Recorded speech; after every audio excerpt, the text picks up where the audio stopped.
ईमानदार और जानदार नायक समाज जनजाति अधिकार सम्मेलन। साथियों, ये जनजाति अधिकार सम्मेलन को लेकर आप इस मैदान में आए हो, जिस अधिकार से आप इतने वर्षों से वंचित थे, कम से कम ये राजगढ़ की धरती से शुरुआत हुई, वो भी अच्छी बात है। इससे पहले हमारे महापुरुषों ने, जैसे हमारे एमपी साहब जो आज इस दुनिया में नहीं है, लेकिन उन्होंने ये साबित कर दिया, संसद का चुनाव लेकर साबित कर दिया कि नायक समाज एसटी के अंदर आता है। लेकिन हम लोग कहां तक सोए रहेंगे, हम इस गहरी नींद से कब उठेंगे, ये मेरे को आज तक समझ में नहीं आया। और अब तक जो राजनीतिक पार्टियां है, वो हर बार आपका वोट मांगने आती है, तब आपको ये बताती है कि आप एसटी के अंदर आते हो, लेकिन चुनाव होने के बाद जब आपका मुद्दा विधानसभा में उठाने का आता है, तब उनके समझ में नहीं आती कि नायक समाज एसटी में आता है या नायक समाज एसटी में आता है। लेकिन आप लोग उन नेताओं को ध्वस्त गुमराह आ जाते हो। कुछ दिन आते हैं, आपको साथ में लेते हैं और एक नायक के छाती पीट के छत दबा के बोलता है कि नायका मरे तो तू है भाया।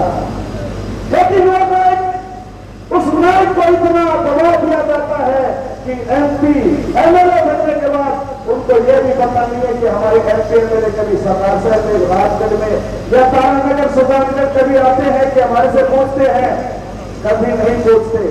लेकिन ये कमी किसकी है? ये कमी हमारी है।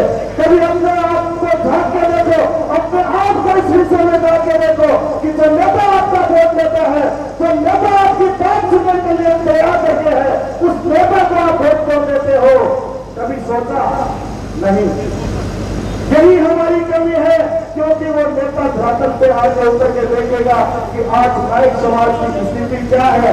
यहाँ पे बैठे आप लोगों को यह भी पता नहीं है कि उस अंतिम पंक्ति में बैठे, उस चौधरी के अंदर बैठी हमारी माता बहनों की क्या हालत है। कभी आप जाके देखो, कभी आप स्वयं भी उसकी पता करते हो कि उनकी दयनीय स्थिति है। लेकिन हम किस तरफ जा रहे हैं, हमें कौन गुमराह कर रहा है, ये सवाल ये है। उन नेताओं को पहचानो, उनसे बात करो, उनका हाथ पकड़ के पूछो कि साहब आपने जिस दिन वो वादा किया था, उस वादे का आज क्या हुआ।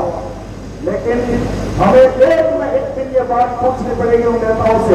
इसलिए मैं कहता हूँ, लगता है मैं तो आपसे एक ही बात क्या कह जा रहा हूँ, जब भी आपके पास कोई नेता वोट मांगे, तब उन्हें आप बता देना कि हमारी स्थिति का कारण आप हो, नेताजी आप हो हमारी स्थिति का कारण। अगर आप विधानसभा के अंदर आवाज उठाओगे, आप लोकसभा के अंदर आवाज उठाओगे, तो हमारी हालात ये नहीं रहेगी।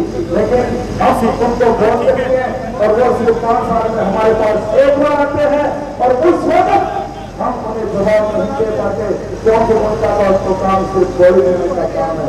वो एक बार आपको गोली देंगे और 5 साल के लिए बात करेंगे। आप उनको पहचानो, आप उनका हक और अधिकार देते हो।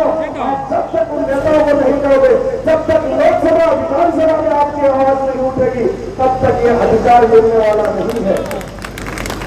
तो आप इस संवैधानिक व्यवस्था के अंदर किसी नेता को आप वोट जरूर देते हो, पार्टी चाहे कोई हो। मैं किसी एक पार्टी का नहीं कह रहा हूँ, मैं उन तमाम नेताओं का कह रहा हूँ जो हमारे हक और अधिकार को मारने की कोशिश कर रहे। जिन्होंने की नहीं, उन्होंने हमारा हक और अधिकार मारा है, क्योंकि आज तक हमें एसटी से वंचित क्यों किया गया, जबकि हमारा यह हक है, यह हमारा संवैधानिक हक है, यह हमारी कोई भीख नहीं है।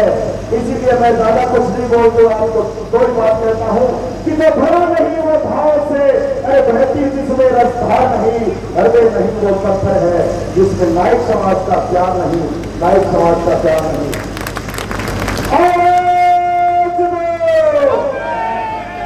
आवाज दो, हम हमारा हक मांगते और जोर बोलो और तो आवाज भाषण के बारे में